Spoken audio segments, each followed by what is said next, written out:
Peter Maltese. Today we're at Forward Township at Nolfi's Forge. Hi, Tim.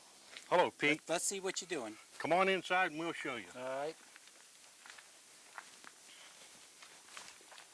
All right, show me how you make a knife from a cable. What we're going to do today, Pete, is take this piece of 1.25" dragline cable, and we're going to weld the strands together in the fire, hammer them into a solid piece of steel, and then we're going to turn it into a knife blade.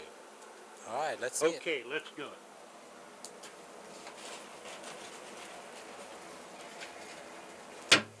First thing we got to do, Pete, we got to bring this piece of steel up hot enough so that it'll accept flux. Okay. Okay, and the flux is what welds the strands of metal together to make it a solid bar. How do you know when it gets hot enough? Do you have a temperature gauge on there? No temperature gauge. Everything is done by eye. Everything is done by eyesight. So this is just a learning experience. You have to know what you're doing in order to do it. An amateur couldn't just take a piece of steel or a piece of cable and weld it into a piece of steel. This is something that you learn through experience, Pete. As I understand, you make knives out of chains from motorcycles? You can make it out of motorcycle chain. You can make it out of virtually anything that has a high carbon steel or a high carbon content, Pete. And what's the average time it takes to make one knife from start to finish? About 200 hours, Pete. Oh my. That's hard to visualize. What we got to do is we got to clean this piece of rope. Wire rope is what most people call it. And as you can see, I've already got a welded end on it. But we'll clean this piece of wire rope, flux it down, put it back into the fire.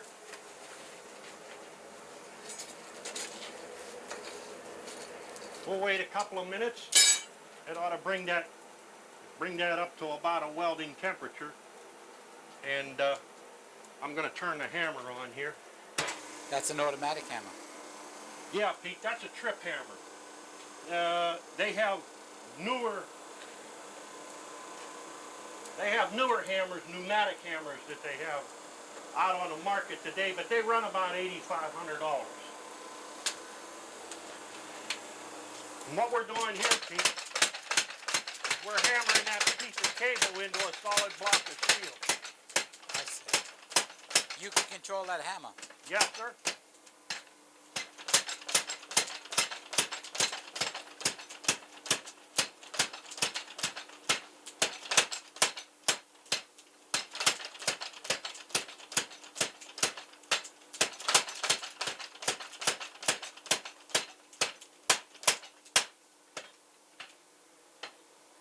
What we're going to do now, Pete, is we're going to open this up so we can add flux to it. And without flux, you can't weld. That's what puts the two pieces of steel together. This flux is nothing more than borax. Straight borax? Straight borax. You put the flux on, and you tighten that cable back up again. That keeps them strands tight, close together, so that whenever you weld them, you get a good weld.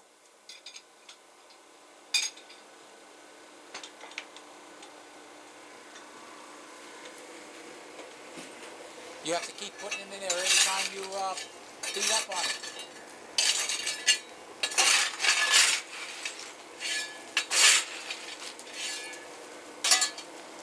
What's that, Pete? You have to keep putting it in the fire and get it hot to that temperature. You can't weld again? it when it's cold. It has to be at welding temperature.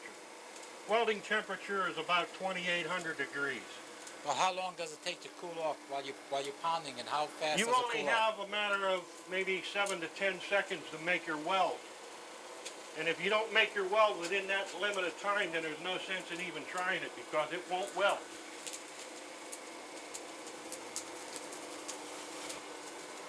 The fire on the rope, Pete, is nothing more than the grease and the oil coming out of it.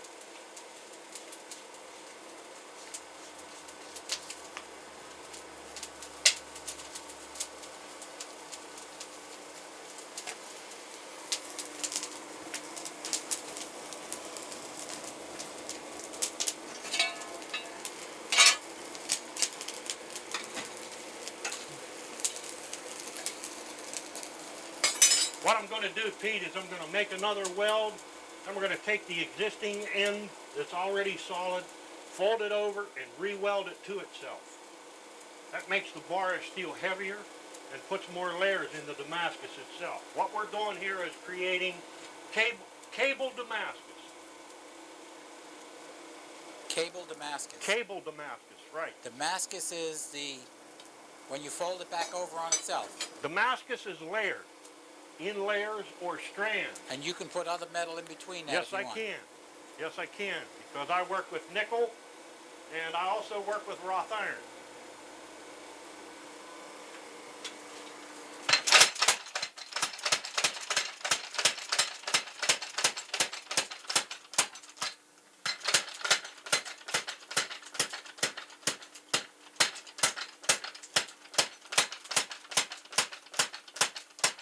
Now you can see that hammer has taken the rest of that cable, and I have welded it into a Yeah, I can see pretty that. much a solid piece.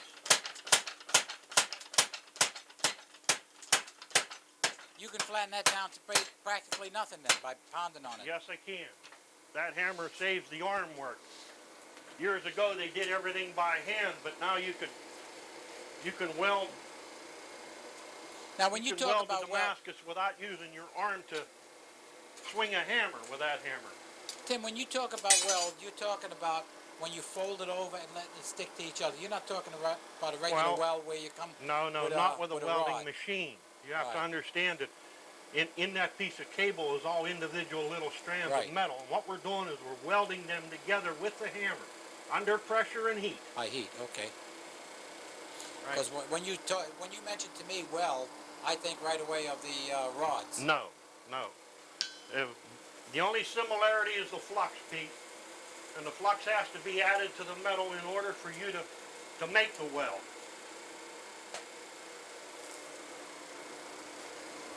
There's flux on welding rods. There's no flux on this metal, so I add the flux to it. I see. And the flux is what makes it all stick together, as you said. Right, it acts as a glue.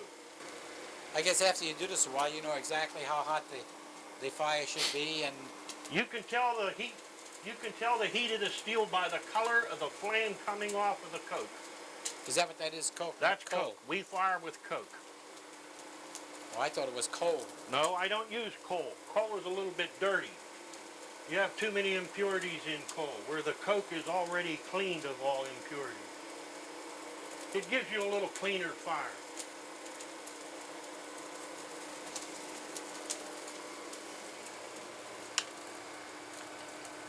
Let's do it this way.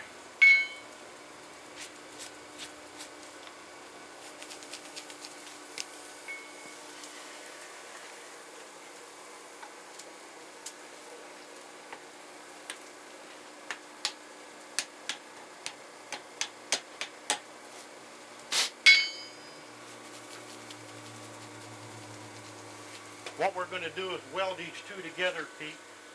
Right now, all I want to do is compress it.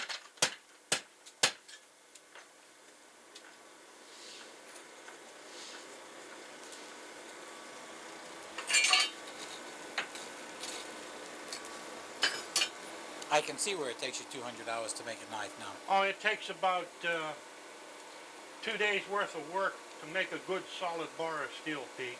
How many times do you fold it over to make? Well, it depends on what thickness of metal that I need to make the specific blade that I'm intending on making.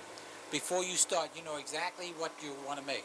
Before you start with the rod, 9 you out just of don't 10 make. times, You just yes. don't make it as you go. No, you can't do that because it never works for you. You see that small yellow, I don't know if you can pick it up or not, but off to one side there's a small yellow flame coming up out of the center of that fire. Uh-huh. It's right here. You see it? Yeah. Every time you stick the metal in the fire, you'll get that flame. Here it's coming up out of here now. What that's telling me is that that metal is just about at welding temperature when I bring it out of the... Now it is. That's about 2,800 to 3,000 degrees, Pete.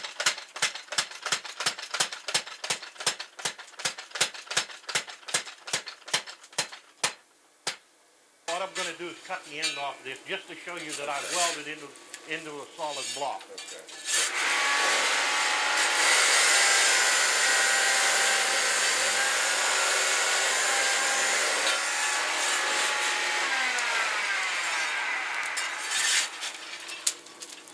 Here, Pete. Solid piece of steel I'll be darned. out of a piece of cable. This is what makes up the knife blade. It looks pretty impressive. Pretty impressive. It's pretty much impossible for me to bring that particular piece of steel in here because it's probably still at 11 or 1200 degrees right now. So what we've done, we've taken another piece of metal, and I'm going to show you the process that I would follow in order to make a knife. I take a pattern, lay it on the piece of Damascus. I've coated it with a layout die, a Dicom layout die, and then we'll scribe a line around the particular blade that we want to make. All right.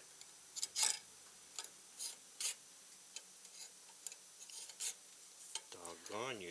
All right, now when you make I'm a knife, hitting a vice. when you make a knife like this, is right. there an order for it, or you just make it to have it on Well, stock? I make them and keep them on stock, and periodically a person will come in and want to buy a knife, and if I have them on stock to show them, then I don't have to go through the trouble to make another knife.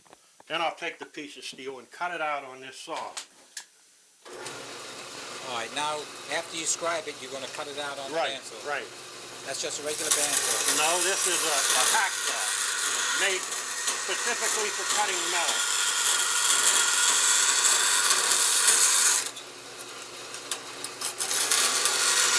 Now is that metal hardened yet? No, it's annealed. Annealed metal is metal in its soft stage. Okay. You don't try to cut tempered metal on a saw like this because you'll take all the teeth off of the saw blade.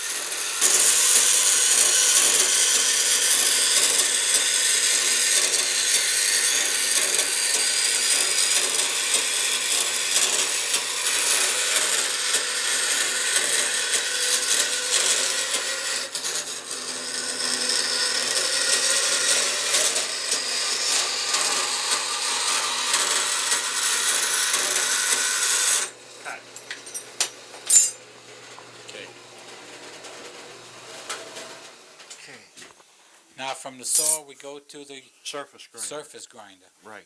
This is to make sure that the blade is uniform the whole way across. Okay? What holds that down to the bed? Magnetic table. Oh, that's a magnetic table. Pick it up. I'll be darned. Here, Pete. Put that on there. Pick it up, Pete. Huh. I'm waiting for you, buddy. That's pretty good. It's a Brown and Sharp's magnetic table, and it's used on a surface grinder so that you don't have to clamp your stuff down. When you put the metal on, and you put the metal on and you throw the lever, it induces the magnets, and they hold the metal down solid, so that this motor moves at 3,500 RPMs. If this thing wasn't held down tight, that stone would throw that piece of metal right off the table. Yeah.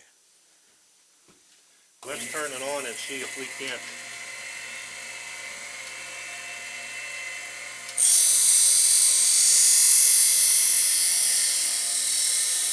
That makes the whole surface flat. Yeah, but Evenly. what it'll do, Pete, is it'll show you where your high and low spots are. Every blade's done like this. It's a back and forth process, and sometimes it takes 4 or 5 hours to surface grind one blade. So that just keeps it flat. That just makes it all flat. It cuts it all to the same thickness, is what it does. So that whenever you put a handle on a knife, that you don't have spaces between the handle material and the blade itself. Then why don't you just do the handle? Because the front part where the blade is always angled and tapered, isn't it? Right. But that's tapered it's angled and tapered at a specific rate. And that's also done on another machine, Pete. We'll go to this grinder. All right, what does this grinder do? This grinder grinds the angle or the pitch of the blade on the blade. The edge or the back The part? edge, the cutting edge. This contours the cutting edge of the blade. I like to wear gloves when I do this because from time to time this blade gets pretty hot.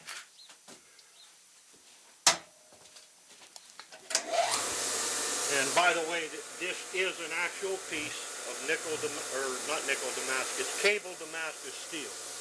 And what we're going to do now is cut the angle on the blade.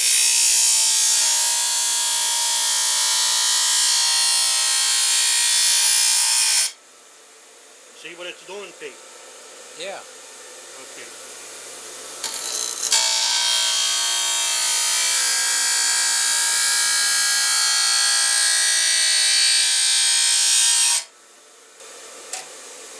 Now what we'll do, Pete, is we'll reverse this machine and we'll reverse the robot arm so that we can cut the other side of the blade. This goes in here and we go from the cut side to the opposite side. I see.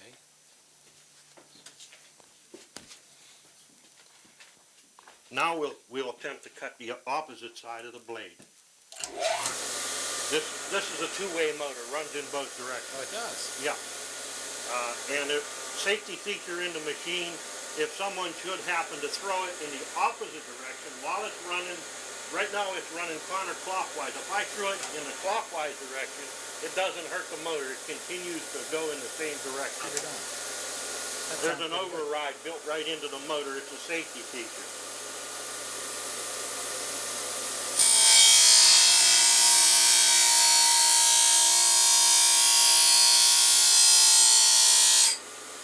Okay, what we're going to do here is we're going to buff the scratches out that the grinding wheel left in the blade. Okay. Okay? Mm-hmm. And we'll show you real quick how it's done. And what I use on these grinding wheels or on these buffing wheels is a brush-on compound. A brush-on compound. It's a liquid, and you put it on the buffing wheels, and you let it stand for 24 hours, and it dries and hardens and gives you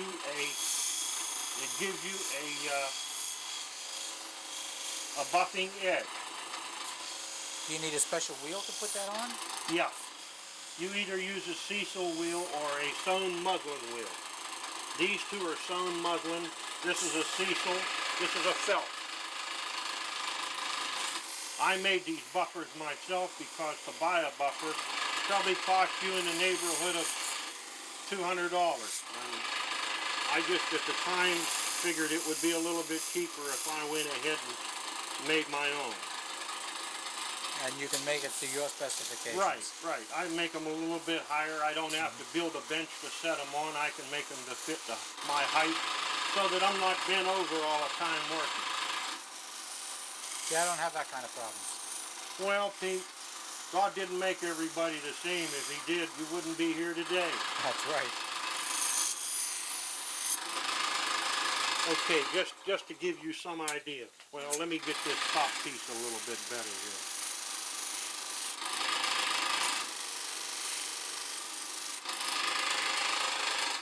Now you can see the scratches are gone. There's a few left in here. You see them, Pete? Yeah, I see. Just a few scratches, but this wheel takes the majority of the scratches out of the. Now, it might be hot, Pete. No, it's warm, but I can see what you're talking about with the. Yeah, right. This is a 150 grit wheel. That didn't take too long. Not really, but you have to bring this up to a mirror finish, though, Pete. And it has to go through all of the processes. And some knives, aren't some knives just dipped in a solution to put that coating on it? Make it like You're talking about a Parker I finished, yes. yeah. That or a bluing, yeah. And you. But they still have to be buffed down to a mirror finish, Pete. Okay, They all do. Yeah. Otherwise, every scratch that's in that blade will show up when the knife is finished. I'll go to a lesser grit and show you what I'm talking about.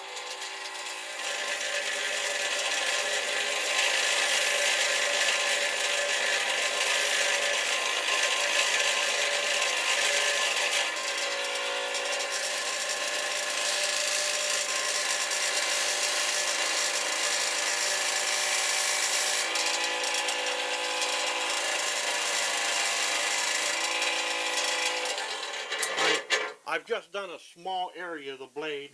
I'll put a finish on it just to show you what I mean, Pete. This is a buffing compound. It's white diamond. That's a sewn muslin wheel that needs... That's like a cloth wheel. Right. And what we'll do is we'll just buff this out a little bit, just so I can give you some idea as to...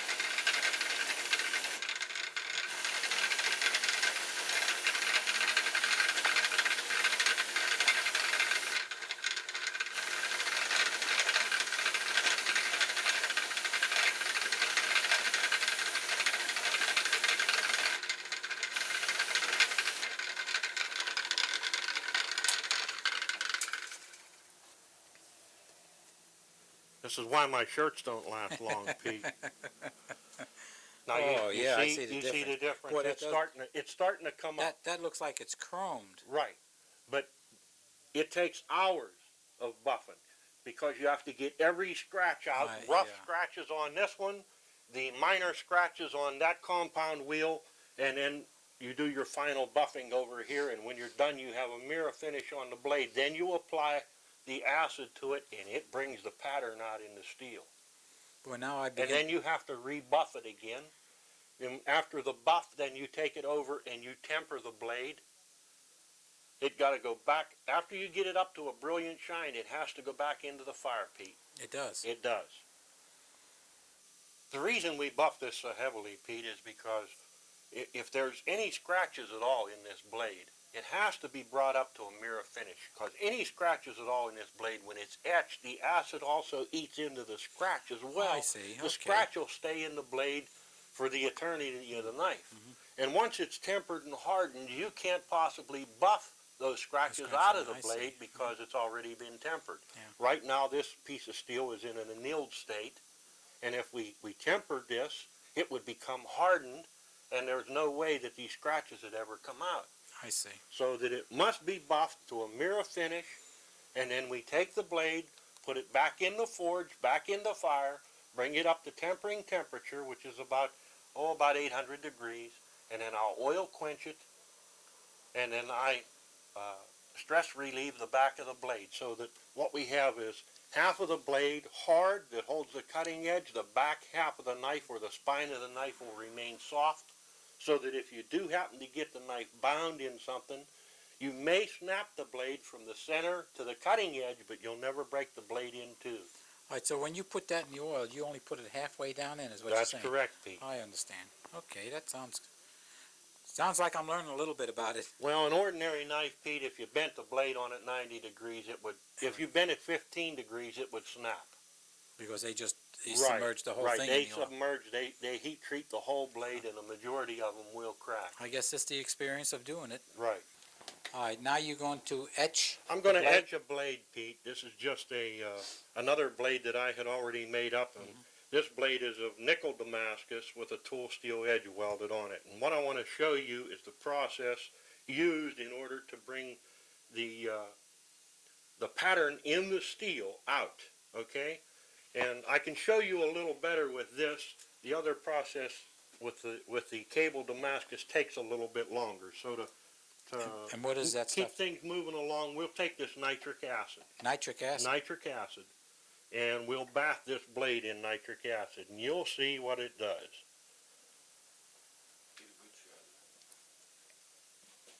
Looks like it's burning the metal. It's what it does. It burns the metal, but what it's doing is it's eating away the metal, and in this particular blade, there is tool steel and nickel.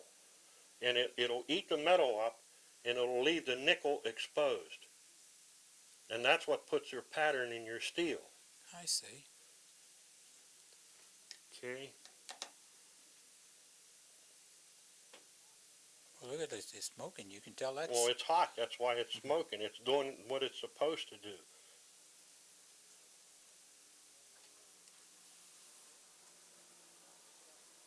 It don't take very long, does it? Well, it does. You can see the nickel planer. To etch a blade sometimes takes 20 minutes or a half an hour. But in order for me to show you what it does, I use this nickel Damascus blade instead of using the cable, because the cable takes longer for me to be able to show you a pattern. I see. And the more you etch it, the deeper the etch. And you just wash that off on what? What do in you, water, just regular plain water? plain water.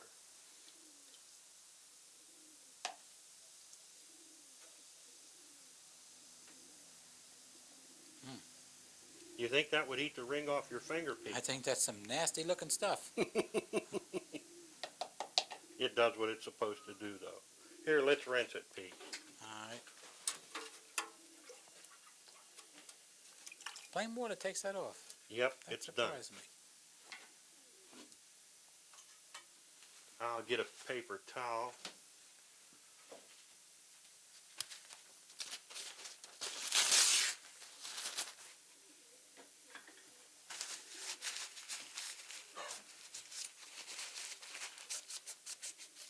Now you see what it does? It eats away the metal, Pete, and it leaves the nickel exposed.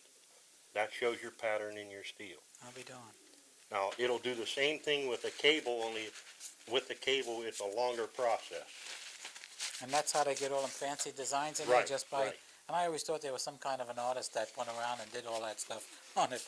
No, I wish there was an easier way, but you have to make your own metal with the different components in it in the forge before you can expect And that's it. when you pounded it over. You Right, folded it over right. on itself with that That's other what, metal that's inside what it. puts the layers in the steel. Okay, I see now.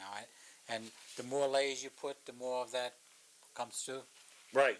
The more layers, the more nickel shows up in Okay. a blade, and the more layers in other Damascus, the more pattern comes out in a blade. All right, this is some of the final blades that Tim has made, and they're here on display at the table, and Tim will explain a few of them to us. Okay, first of all, Pete, this is a standard Damascus knife, and this knife is made out of wrought iron and 01 tool steel, and there's probably 600 layers of steel in that blade, and it's put together in the forge the same way we was working the cable, only instead of working with cable we worked with layers of steel and wrought iron. Well, that's The what, handle is rosewood, and the top edge of the knife, of course, it has been file worked with a file. and that's all done by hand, It's all done by hand. including the handles. The handles, the file work, the lanyard ring, and the bottom of the knife, everything is done by hand. Now I can understand why it takes 200 hours to make a knife. When you first made that comment, I said, oh, no way. But now I can understand a little bit more. Well, as you see, Pete, down inside the knife there are nickel-silver liners, and those liners are also worked with a file. Every one of those little cuts in there, Pete, are done by hand. And it does take quite a while to do it. And in process of doing a knife, if you make a mistake, it isn't like you can start over. You discard the piece of material, whether it's the blade, whether it's the blade or the liners, you throw it away and you start all over. That would tear me up. Yeah, it's tore me up quite a few times. All right, show me one of the Damascus blades. Okay. Now that I know what that word means. Grab a hold of the Bowie knife at the end of the table, Pete. That's a unique piece. Boy, that sure is. This knife here is made of 200 nickel and tool steel. It's been welded together in the same process that we used in the forge, and it has a tool steel, an S7 tool steel edge welded onto the blade. That is because you can't sharpen the nickel in the Damascus to hold a sufficient cutting edge. So we add another piece of tool steel to the billet, and this makes up the cutting edge. I see. And the guard on here is made of makumi, which is a Japanese word that means wood grain in metal. And it was made centuries and centuries ago by the ancient Japanese. It's a composition of nickel, silver, and copper. And it's put together in the forge in layers. And if you look closely, Pete, you can see the layers in Yeah, there. I can see them. And Now, this one wasn't made centuries ago. You made no, this yourself. I made this You mean myself. the process Pete. was Right, the process came about centuries ago. But this is a stag handle, and again the makumi on the pommel of the knife, and a sterling silver elk head. You did that all by hand. Yes, sir. I didn't make the sterling silver elk head. I buy those. I have a friend that makes them for me, and but I did make the makumi myself. I make all of my own material, Pete. And thanks, Tim, for having us over and showing us your operation. Thank you, Pete. It's been a pleasure.